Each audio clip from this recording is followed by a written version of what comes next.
تو کوشش کرے کہ 1 ماہ کے اندر اندر ان کی نکاسی ہو جائے۔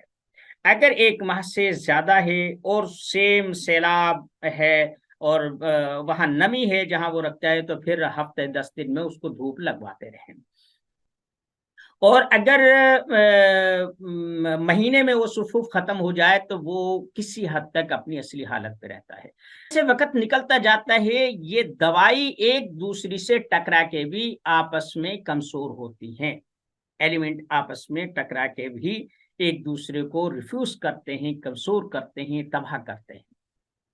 آپ بات سمجھ گئے؟ لیکن میں جو اپنے طلباء کو پڑھاتا ہوں یا جو میری اپنی جو کیفیت ہے وہ یہ ہے کہ میں تازہ ادویات، بھائی ہم لوگ دیہات میں رہتے ہیں، بھنگرا تازہ موجود ہے، یہاں پر پودینہ تازہ ملتا ہے، سونف تازہ ملتی ہے، یہاں پر ہلدی ملتی ہے، یہاں پر آپ کیکر لے لیں، آپ سرس لے لیں، آپ ٹالی یعنی شیشم لے لیں، برگد لے لیں، یعنی جو چیز پنساری سے ملتی ہے ہمیں تازہ حالت میں مل جاتی ہے، کوئی پریشانی نہیں ہوتی۔ وہ لوگ جو شہروں میں رہتے ہیں، ان چیزوں سے محروم ہے، یہ نعمتیں انہیں میسر نہیں ہے، ان کے لیے میں یہ کہتا ہوں کہ آپ لوگ اگر کوئی دوا بناتے ہیں تو اسے محفوظ بھی رکھیں، اور اگر کیڑا لگ جائے، دیانتداری یہ ہے کہ وہ چیز مہنگی ہے یا سستی ہے اسے ضائع کر دیں۔ اب دیکھیں، میں عمومی طور پر اعصاب کی بیماریوں میں جہاں دردیں ہو جائیں، اعصابی دردیں پورے جسم میں پھوٹنے لگ جائیں، نزلہ زکام ہو جائے، میں اس میں کنب ہندی استعمال کنب ہندی آپ سمجھے بھائی، بھنگ، یہ بھنگ بہت قیمتی چیز ہے۔ میں یہ نہیں کہتا کہ آپ اس کو گھوٹ کر پینا شروع کر دیں، لیکن ادویاتی طور پر مناسب انداز میں اس کا استعمال تریاق کا اثر رکھتا ہے۔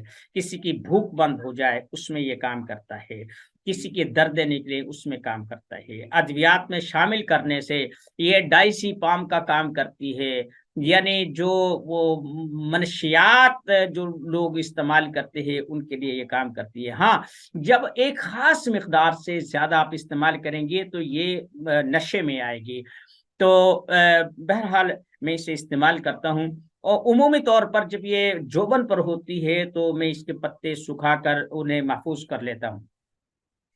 اب کل میں نے دیکھا جب نیا سٹاک آیا، جب استعمال کی ضرورت ہوتی ہے تبھی کرتا ہوں، خواہ نہیں کرتا، تو میں نے دیکھا کہ اس میں بھی سنڈی لگ چکی ہے۔ یہ میری زندگی میں پہلا تجربہ تھا کہ کوئی چیز سال بھر پڑی رہی، وگرنہ نکل جاتی ہیں جتنی بھی دوائیں آئیں۔